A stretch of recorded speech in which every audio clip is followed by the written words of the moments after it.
Here at Heritage, we offer a rigorous course of study in the humanities. If you've talked to current or former Heritage students, they may have told you how very, very hard it is and possibly nearly scared you away. Please don't let that scare you away. What they don't talk about, but believe, is that we have a lot of fun here. Once they get a handle on how to do the work, they find it very, very satisfying. But it makes them feel good to tell you how hard it is. So don't be scared away by that. Please investigate Heritage. Come visit classes. Come to our information meetings. And look at the rest of the videos here on our YouTube channel. At Heritage, students come 1 day a week. This means that they have to learn not only to handle the academics, but to learn to manage their time. This is enormously important, and student after student has gotten back to me after graduation, after they've gone on to college, and told me how beneficial this was. When they got their first big reading or writing assignment in college, other students who had never had to do this kind of work were just panicking. How am I going to do all this work? Or how am I going to do all this reading? How am I going to get this written? Heritage students just go, I've been doing this for years.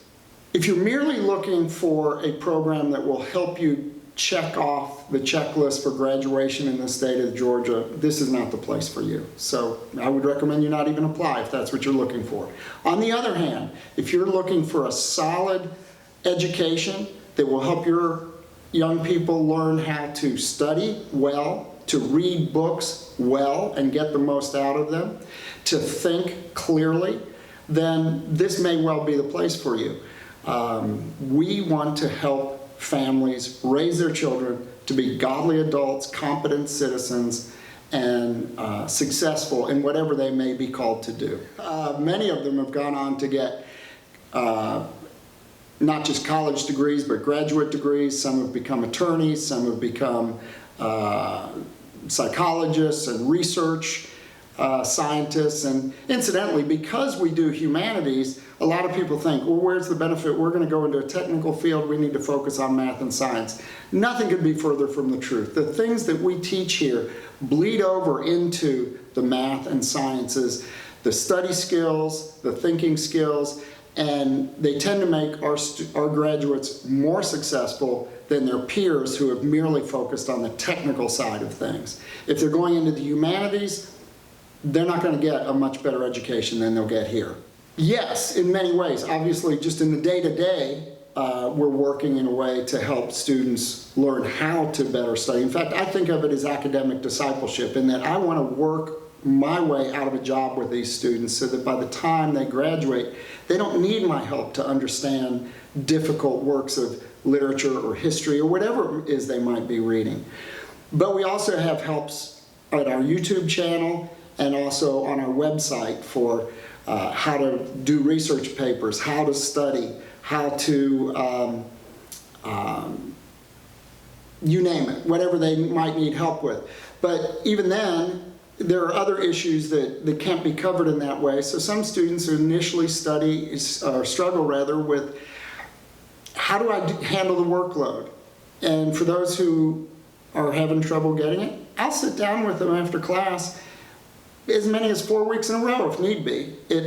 I've never known it to take that long, but I'm willing to do that and help them learn how to handle their time, how to break down the work into manageable bits.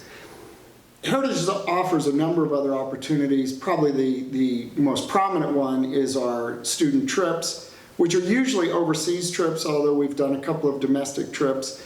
You might want to look at some of our YouTube offerings that are specifically about the trips, where students who have been on the trips speak about them. But there's a lot of information on those. It's not just sightseeing, it's really educational. And for those who are able to go, it really brings to life the things that we're studying in the classroom. In addition, from time to time, and there's no schedule on this, it's when the schedule allows, we have Friday night philosophy where students can come to my house on a Friday evening, and you'd be surprised at how many actually come on a date night to their teacher's house to ask questions that they're just dying to know the answer to. And those can be, I call it Friday night philosophy, but those questions can be philosophical, theological, political, but we've had everything from, well, what about predestination to what about the Kennedy assassination? And even, of all things, UFOs. So we address all those. Students generally have a great time. In fact, they clamor for me to have more of those than we actually do. We are a Christian program, and sometimes people ask that because they think, well, this isn't Christian, but what I want to do is prepare our students for the larger world. When you look at, say, the book of Acts, and you look at Paul going to Athens, he says to the men on the Areopagus, "Men of Athens, I perceive that you're a very religious people." And then he proceeds to proclaim the gospel. And he says, "And even your own poets have said." What does that tell you? It tells you that Paul has been reading the classical Greek philosophers, and he uses that as to find common ground with the men of Greece and to introduce the gospel there. Way too many Christian students get to college and they haven't read the kind of works we've had, and they don't have a lot of credibility.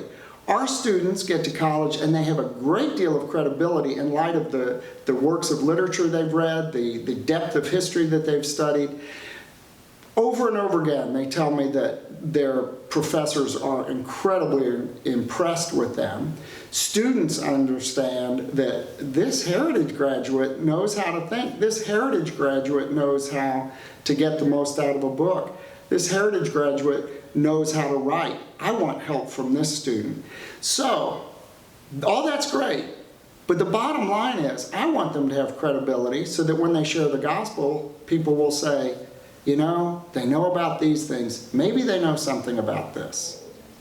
I'd say it's common. Most students, when they're unfamiliar with it, naturally they're a little put off by it or anxious about it. But we've had students who have come and told me, you know, when I started Heritage, I thought I hated Shakespeare. Now, I can't wait to get my hands on more Shakespeare. I look in old bookstores for old copies of Shakespeare plays because I've come to love it. Initially, our vision was tiny. We saw homeschoolers enrolling their students in 5-day-a-week programs, whether public or private schools, not because they really wanted to, but as their students got to the upper grades, they found it was harder to do homeschooling. So we started out with just, let's give people an option. But as we began to do this, we saw just how much students began to excel and the confidence it built in them. We began to see our students getting scholarships to colleges. We've had 2 students go to service academies. We even had 1 student go to Stanford. He's the only student who hasn't come back and told me college was pretty easy after Heritage, but he said, on the other hand, I was able to hold my own with some pretty impressive students. And incidentally, he started a Bible study on the Stanford campus where there's not much going on for Christ. So we're pretty happy about that.